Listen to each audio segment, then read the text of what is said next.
the way Glenn Miller played. Song that made a hit parade. Guys like me, we had it made. Those were the days. Didn't need no welfare state. Everybody pulled his weight. G.R.O. LaSalle ran great. Those were the days. And you knew where you were. Girls were girls and men were men. Mister, we could use a man like Herbert Hoover again. People seem to be content. $50 paid the rent. Freaks were in a circus tent. Those were the days.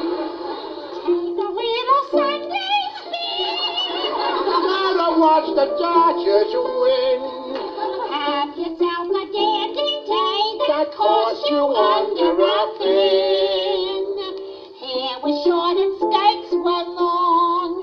Kate Smith really sold the song. I don't know just what went wrong. Those were the days.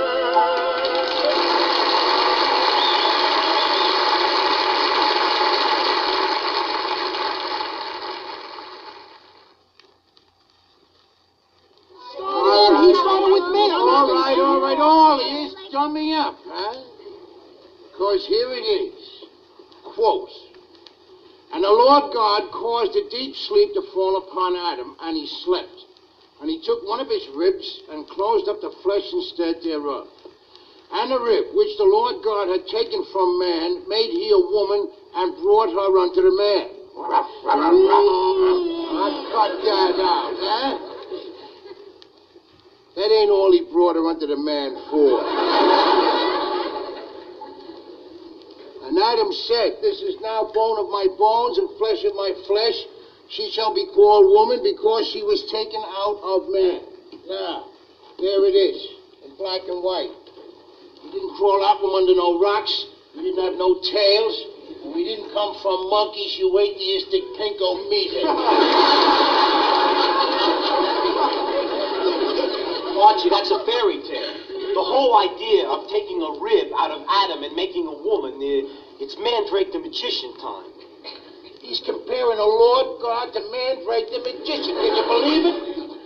No, God is much better known.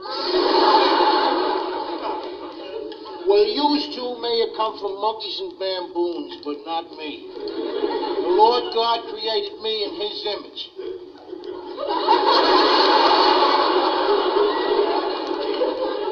You mean God looks like you? I ain't saying you couldn't tell the two of us apart. You're saying he made us like him. Like, for instance, with 4 fingers and a thumb on each hand. He saw that one hand wasn't going to be enough, so he gave us 2 of them.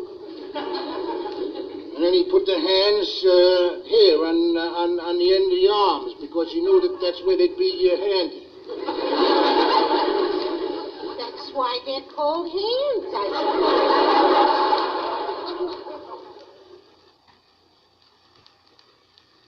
Edith, did you bring these things into the house? Probably. What do you mean, probably?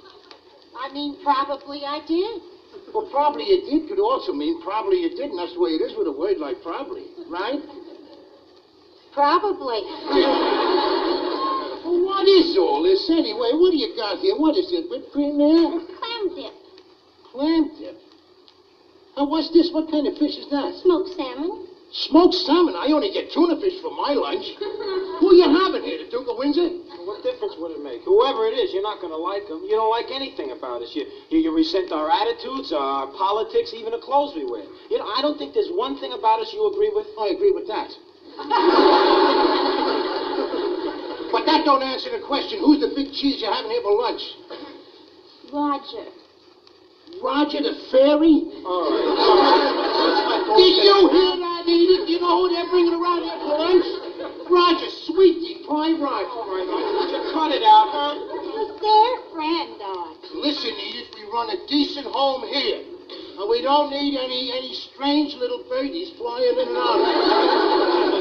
Dad, stop that. Roger Roger's not a strange little birdie. His pal Roger is as queer as a $4 bill, and he knows it. That's not only cruel, Daddy, that's an outright lie. You know something, Archie? Just because a guy is sensitive and he's an intellectual and he wears glasses, you make him out a queer. I never said a guy who wears glasses is a queer.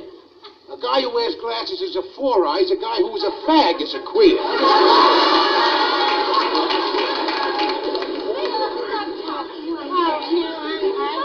Well, go ahead, Edith. Now answer the girl. Now, you've seen Roger sashaying around here with his la-di-da talk. He's a pansy. I don't know. What do you mean you don't know? I'm not an expert on flowers. Look, Archie, you might as well face it. You're all alone in this. We all know Roger, and we all know he's straight. And even if he wasn't, and I said if, what difference would that make? Do you know that in many countries, England, for instance, there is a law that says whatever two consenting adults do in private is their own business? Listen, this ain't England. We threw England out of here a long time ago. We don't want no more part of England. And for your information, England is a fag country. What? Say, are they still picking handkerchiefs out of their sleeve, huh? The whole society is based on a kind of a fagdom.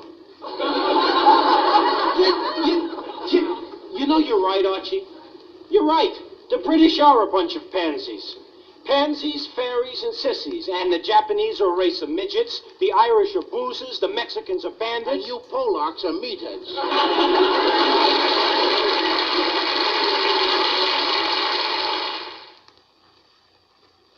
Archie, what can I tell you? Let me take this by the numbers, all right? Let's see if we can really talk this thing through. Now, first, we'll take your heart. Why my heart? Well, my heart, your heart. It's the heart that pumps the blood, right? Yeah? Now, does your heart ask you who gave you the blood? No. It's just like the water pump in a car. The water pump in a car? The human heart is the most important and most emotional organ in your body. It's where all your love and your romance is kept there. Everybody knows that. We ain't machines yet, sonny boy. Yeah, but that's the point I'm trying to make, Archie. The heart is a machine. That's why they can give you a new one nowadays when the old one packs up. It's just like a car. It ain't like a car. Keep your voice down. Archie, I'm just talking about transplants. Oh, now, wait a minute. Now, if you're going to start talking about transplants, you're going to make my point for me. Now, the first time out with them transplants, they put a woman's heart in a man's body, right? Yeah, so what? So it's tough enough for a woman and a man to live together in the same house that mind the same body. Now, that heart was rejected, right? All right, case closed. Next case. Archie, wait a Let second. me talk. Take that dentist down there in South Africa, the Jewish guy. Every organ in his body was Jewish. You check me up on that if you don't believe it. Orthodox, too, for all I know. So what do? They put a Christian heart in the guy. Now, you know all them Orthodox Jewish organs have to reject that Christian heart. Or vice versa. Oh, Lionel, come here, sit down. You know what we were just talking about here? Transplants. Transplants. Oh, bad news. Unless, of course, it's white. Oh, Lionel, will you cut it out, will you? Let him talk. You see this guy here? He don't want to hear nothing from nobody unless it's his opinion. You know, I remember one of the first heart transplants they did in South Africa. Yeah, the Jewish dentist I was telling him. No, this is another one. Remember, they put the black man's heart in the white body. Now, you know those poor blacks in South Africa don't have their civil rights the way we do up here. Oh. You see, things are still very segregated there. So, can you imagine that poor white body walking around with that black heart? I mean, the poor man wouldn't even know what restroom to use.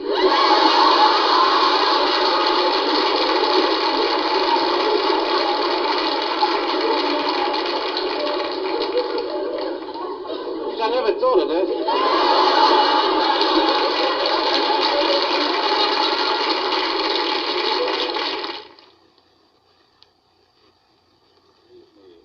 I appreciate your extraordinary faith in the ability of an older and sometimes faltering counselor at law. As a matter of fact, it was your rather eloquent appeal to my secretary that induced me to come out at all. I can only hope that your confidence in me is well-founded. Don't he talk good either? I know the real article when I see one, Mr. Rabinowitz. You people really believe in education, don't you?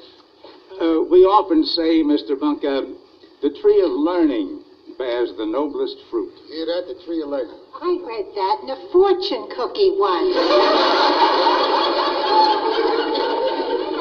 You stifle yourself. Probably made in a Jewish bakery. Come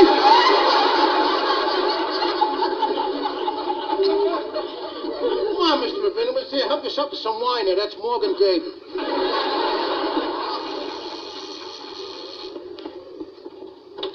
Oh, how do you do? Hello, I'm the attorney for Mrs. Greenspan. Oh, well, come in. My card. Thank you. Archie, this is Mr. Clarence the Fifth Marshall. That's Clarence V. Marshall, ma'am. I thought it was a Roman number. I'm Solomon Rabinowitz, representing the injured party, Mr. Bunker. Pleased to meet you. Let me take your coat. Won't you sit down, Mr. Marshall? Well, how are you feeling, Mr. Bunker? We are in great pain, Mr. Marshall. The Bunker family physician, Dr. Ferguson, confirms that our upper and lower back are in spasm, and the whiplash in our neck is quite severe. It looks like a long, long siege ahead. Yes. Now, Mr. Bunker, according to our witnesses... Witnesses? You said nothing to me about witnesses, Mr. Bunker. Oh, the kids, you know. Oh, yes, the little children in the playground. Hardly admissible. Yes, but I'm referring to a station wagon filled with nuns.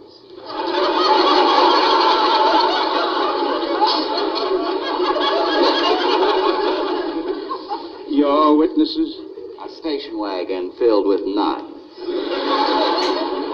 Yes. Now, according to them, you were coming out of the parking lot when it happened. Now, do you recall in what direction you were traveling?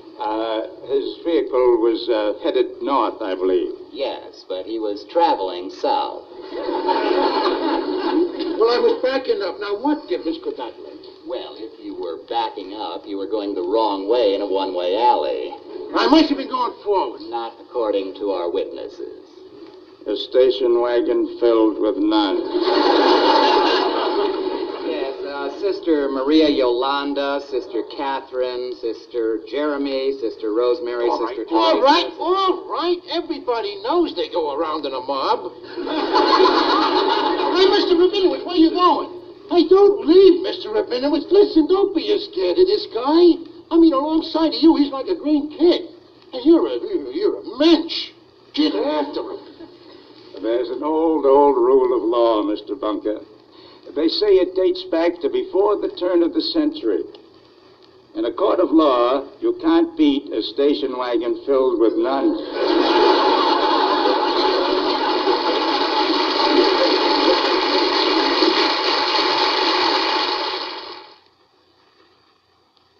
Have you heard the good news? No, but I've got some good news of my own. Lionel, we're having a black family for neighbors. Yeah, they just bought Jim Bowman's place for $26,000. $5,000 down on a 20-year mortgage. How did you know? Because we move in next week. You folks bought the place? That's right. Oh, hey, that's fantastic. Congratulations. Gee, I can't wait to see Archie's reaction. Whoa, I want to see it. Hey, Mom, Daddy, it's Lionel. Is Lionel down there? Yes, he is. Hang on. Don't let him get away. I got Right here. Just a minute. Two of you go over there on the couch and do something with yourselves, will you? I gotta talk to Lionel. Come on over here, Lionel. Sit down in that chair, huh? This is very important. Now, Lionel, you and I have been friends a long time, right? Right. It's on the basis of that friendship that I'm going to ask you to do me a favor. Sure. Jim Bowman, our neighbor down the way, just sold his home to a family of colors. No. 2 doors away. Can you believe it? Does Mike know about this? Yeah, he knows about it. All he can say is 12% of the neighborhood ought to be black. 12%? Oh, no. If you follow that kind of thinking, 88% of the Harlem Globetrotters ought to be white.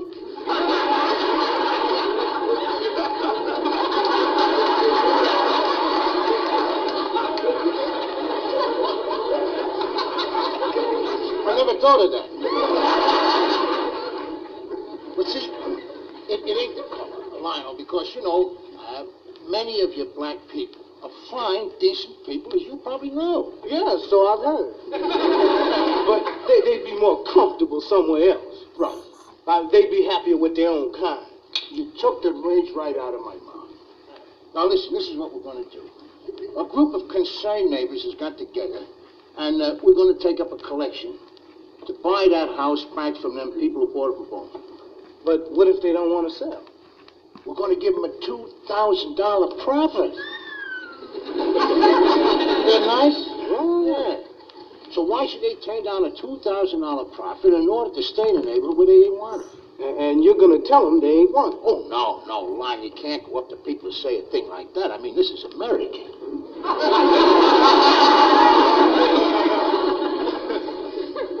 That's what I want you to do. I want you to take them to York, see? I mean, I could do it myself, but for this job, you got the best credentials.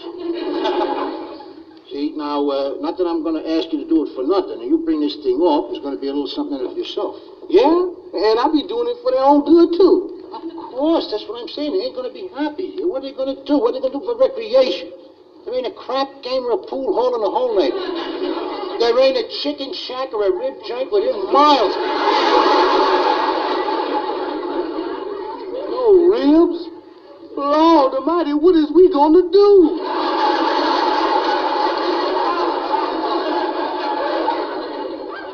Wait a minute. Lionel, just a minute.